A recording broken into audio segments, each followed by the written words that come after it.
Hey guys, Easton Hunter here, and I want to show you the top 10 most common mistakes that newbies, and actually some not so newbies, make when they first start out online. So let's get right into it. See what we have here.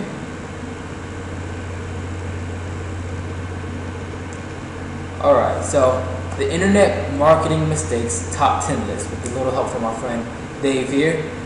Hope you don't sue me for using your picture without your permission, Dave, but let's get right into it. Top 10 most common mistakes internet marketing newbies make. Let's see. Let's go late night style, from least to most important. So we're going to start with number 10, information overload. Number 9, we have unrealistic expectations. Number 8, we have procrastination. Number 7, no personal branding. Number 6, bad product selection. And number 5, a big one, no focus on list building. Number 4, sent untargeted traffic. Number 3, treating it like a hobby and not a business. Number 2, tries to work alone. And number 1, the biggest one I think, no personal mentor. Now, I know you probably have a question, and the answer is yes. All of that text animation was absolutely unnecessary. But, I like it, so deal with it. Actually, you know what we're going to do right now is we're just going to take that first one, that top 10 is information overload, and go through that one in this video. This is actually going to be a video series. It's going to take you through each one, and I'll break it down for you why those things exist, why those problems exist, but also how you can solve those problems. So let's get started with information overload. What is it? Well, it's also known as I can't do any more research, I'm going to take a nap syndrome. And I believe that is the scientific definition. I could be wrong. If I'm wrong, just let me know in the comments below. But I believe that is the one that is used by Webster. But this is one that I actually do like. It's called, it's an overwhelming feeling upon receipt or collection of an indigestible amount of information. The feeling of being faced with the amount of data that one has no hope of completely processing. But what does that mean exactly? Well, I would like to explain it to you actually by using this study that I found that was done by Professor Sheena Ingham of Columbia University. And what she did is that on 2 consecutive Saturdays, she set up a tasting booth in a grocery store. And on the first Saturday, there were 24 flavors of jam that were available. On the second Saturday, there were only 6 flavors of jam that were available. So what were the results? What happened? Which one sold more? Well, it's interesting. A lot of us, a lot of people in general have the, more is better attitude. But notice what happened with this particular study. When there were 24 jams available, over 60% of the customers actually stopped to do a taste test. But only 3% actually bought any jam. Now, when there were only 6 flavors of jam available, only 40% of people stopped to do a taste test. But guess what? Over 30% of them actually bought some jam. That's over a 600% increase in sales. So why is it that when the table had less choices, that it sold more jam? Well, we're going to get to that in a second. First, I want to just show you this really quick because I worked really hard on it. I actually went to Google and did a search of jam puns, and many came up, but this is my jam is the one that won. So congratulations to that. Anyway, back to this.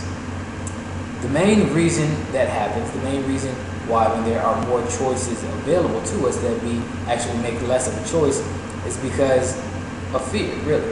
And how is that so? Well, this is what happens. When there are more options available and only one perceived right choice that is present, then the probability of fear that the wrong choice may be made increases accordingly. So instead of making any choice or risking the opportunity of failure, we tend to forfeit the entire situation and make no decision whatsoever. So this process is also referred to as analysis paralysis for that same reason. In other words, for instance, just to break it down even further, if I told you that you can make one correct choice out of 100 choices, then there are potentially 99 different ways for you to fail. The potential that you can fail is much higher. So you fear failure, so you don't make any choice at all. But if I told you that you can make one choice out of 2 choices, well, the potential that you're going to actually choose the wrong choice is much lower. So you may make a decision much quicker. And if I told you can only choose one choice and there's only one choice to choose from, you're going to make a decision immediately, obviously, because there's only one choice. So, what is the solution? What do we do? Well, there are actually three things that I found through my research and also through my experience that we can do to solve this problem of information overload, or also called analysis paralysis. The first one is to just make a decision already. I know it sounds kind of basic, but it actually comes from a book of mine, not a book of mine, but one of my favorite books of all time, Think and Grow Rich by Napoleon Hill. And in the chapter 8 of this book, he addresses how our decisions actually affect our financial success, obviously. But what he mentions is that the richest and most successful people actually do two things. They make decisions quickly and they change them slowly. And there's the book right there. But why can they do that? Well, they do that because they realize that a portion of their decisions are just going to be wrong. They know that a small fraction of the decisions they're going to make are just going to be the wrong decision. But guess what? They're okay with that. They realize that they're not going to be perfect 100% of the time. So they make a decision, they get on with life, and they progress onto making a lot of money. The second thing that we can actually do is to find a mentor. Or as my man Yoda would say, find a mentor you should. I just want to address that was probably one of the worst Yoda impressions that's ever been done on the internet, but we get the point. But in real life, actually, Benjamin Zuckerberg, he's a professional at a professor at Citizen Science Program at the Cornell University. He actually mentions that one of the best ways to cure analysis paralysis is to befriend a guru on the subject, or in other words, to find a mentor. Because chances are, no matter what you're doing, if you're in affiliate marketing, if you're selling your own products, if you are in an MLM, that somebody else has already done it. Somebody else has already found success, massive success, in one of these areas, or whatever area that you're going to be in, whatever area of business that you're in. And so they've already made the mistakes that you're about to make right now, especially if you're just starting out.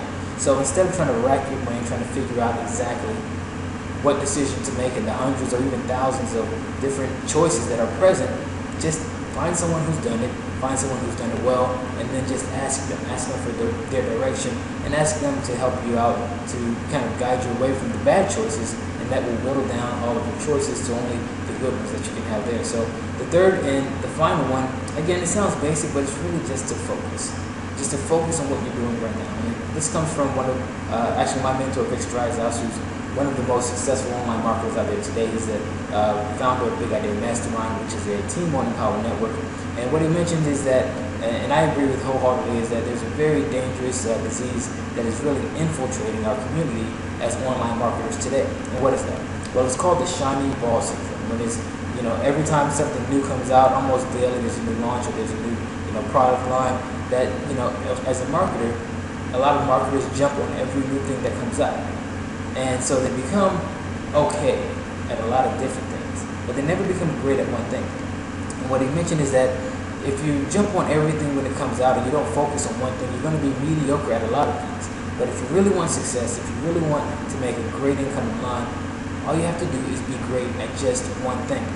And just focus 1,000% on whatever it is that you choose to do and do that thing. You don't want to be like my man Family Guy over here and just follow the bouncy ball into the street every time something new comes up, because obviously that's the way that you can damage yourself. So those are three ways that you can solve the information overload. But obviously I don't want to just give you information and then tell you to go do it. I want to give you some practical ways in which you can put it into practice. So I want to give you some resources here.